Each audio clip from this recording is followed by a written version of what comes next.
Pemirsa, dalam hitungan hari umat Islam di dunia akan merayakan Hari Raya Idul Adha.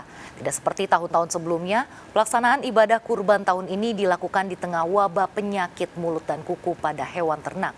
Lantas bagaimana warga melaksanakan ibadah kurban kali ini? Informasi selengkapnya kami sajikan dalam laporan khas Vloganza bersama Nasta Syafrina.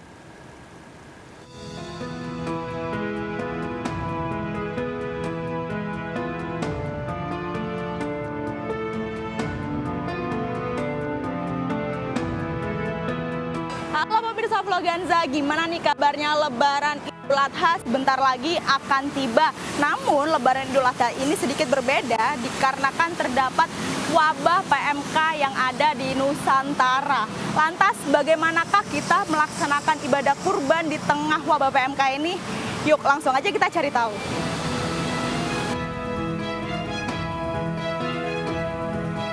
Pemirsa, hingga sampai saat ini pun juga wabah penyakit mulut dan kuku masih tersebar di beberapa wilayah Indonesia.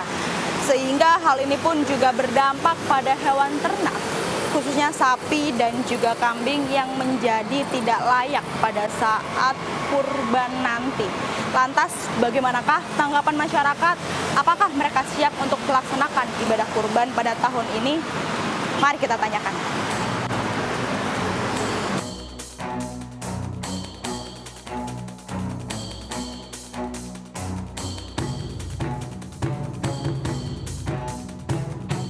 Sekarang mau Idul Adha nih, sekarang tapi ada wabah PMK.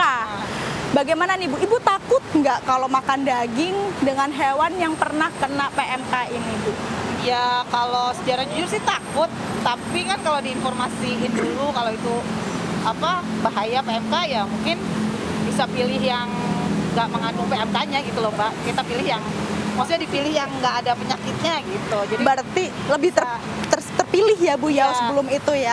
Kalau kakak gimana Kak? Kalau aku paling takut juga sih.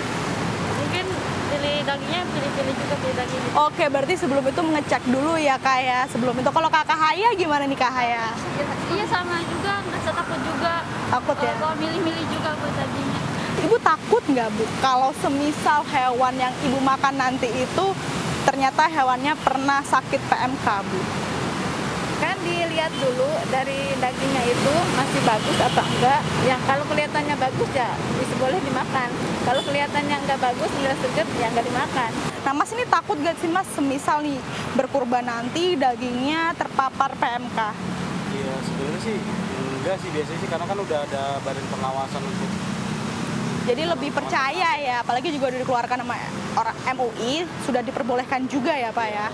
Berarti tidak takut ya Pak ya? Tidak takut. Pemirsa, menghadapi wabah penyakit mulut dan kuku, Majelis Ulama Indonesia pun akhirnya mengeluarkan kebijakan yaitu Fatwa MUI nomor 32 tahun 2022 di tengah adanya wabah PMK pada saat Hari Raya Idul Adha.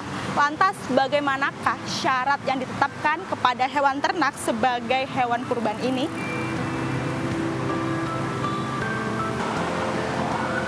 Pemirsa, wabah penyakit PMK ini masih ada di beberapa daerah Indonesia. Sehingga Majelis Ulama Indonesia pun juga akhirnya mengeluarkan Fatwa MUI nomor 32 tahun 2022 di mana hewan ternak ini diperbolehkan untuk kurban namun dalam keadaan gejala yang ringan. Terdapat 4 gejala, yaitu yang pertama yaitu lepuh pada kuku, dan yang kedua yaitu keadaan lesu, yang ketiga ini keadaan tidak nafsu makan, dan terakhir yang keempat ini adalah mengeluarkan air liur yang berlebihan. Namun tidak semua hewan yang terpapar wabah PMK ini dapat menjadi hewan kurban. Seperti hewan yang terpapar PMK dengan gejala yang berat, di mana kukunya lepas hingga berakibat mereka pincang dan akhirnya mereka tidak dapat berjalan. Dan yang kedua yaitu kondisi fisik badannya sangat kurus.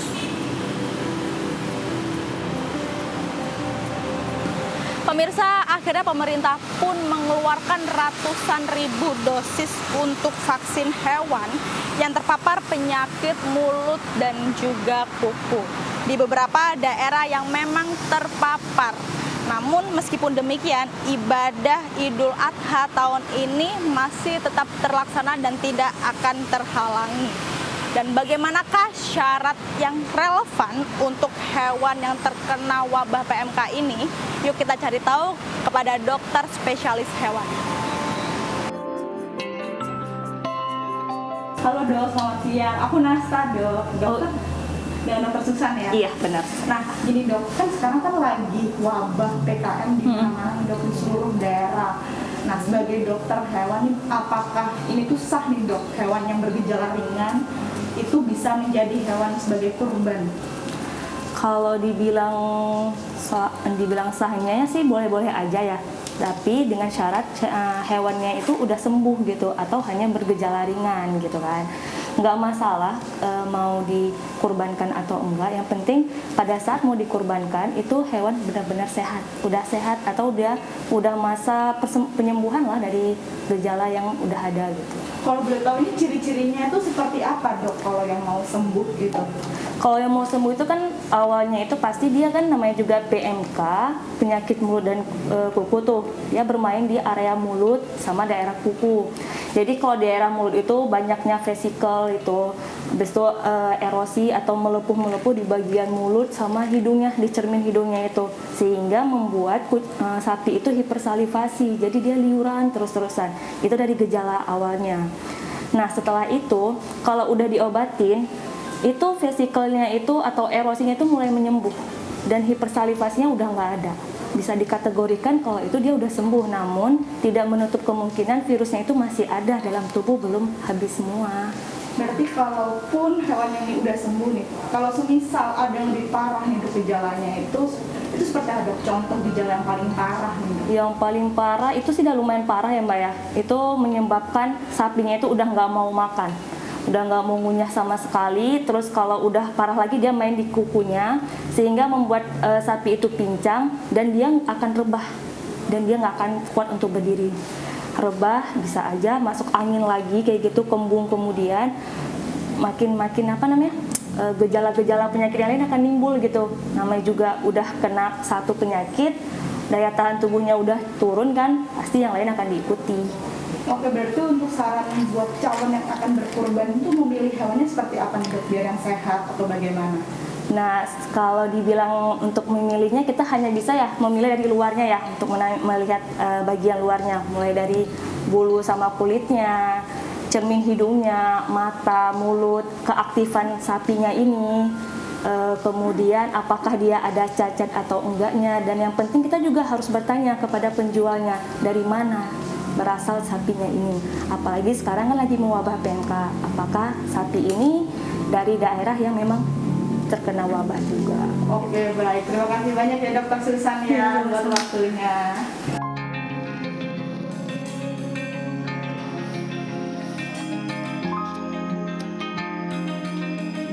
Lantas bagaimana wabah PMK terjadi di tempat penjualan sapi untuk berkurban? Sudah bersama kami yaitu Wakil Ketua HPKT. Selamat siang Pak. Selamat siang. Dengan Pak siapa? Pak Agus Iskandar. Nah Pak, kalau boleh tahu di sini kan juga wabah PMK sudah menyebar di Indonesia. Bagaimana Bapak mensiasatinya untuk hewan, khususnya sapi yang ada di pasar hewan ini? Iya, syukur alhamdulillah sampai saat ini sapi-sapi yang ada ini udah lebih dari 2 bulan pesanan orang ini. Kita tinggal melihara, pada waktunya baru diambil. Dan sampai saat ini dalam keadaan sehat dan aman semua. Berarti Bapak belum menemukan beberapa gejala ataupun juga di sini belum ada ya Pak ya hewan yang terpapar PMK ini ya? Belum, karena memang baik yang pesanan ataupun yang belum orang pesan, di sini itu secara rutin pertama kebersihan daripada hewan, kebersihan dari kandang, kebutuhan pangan hewan, kemudian juga apabila terjadi sesuatu kita sudah koordinasi dengan Dinas KPKP dan Bapak Camat untuk mengambil langkah-langkah selanjutnya. Oke, berarti untuk yang ada di sini apakah ada pengurangan ataupun juga penambahan Pak, dikarenakan juga banyak sekali nih Pak wabah PMK yang ada. Ya, syukur alhamdulillah sesuai dengan instruksi Menteri Dalam Negeri nomor 30, Jakarta dinyatakan terutama yang terwabah itu cuma Jakarta Barat, Jakarta Utara, dan Timur. Sehingga orang mungkin merasa di Jakarta Pusat dan Selatan aman.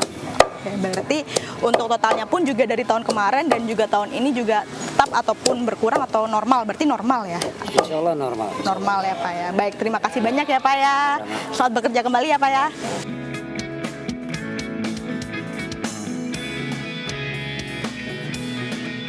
Pemirsa, hukum untuk menunaikan ibadah kurban ini wajib bagi yang mampu dan juga sunnah hifayah.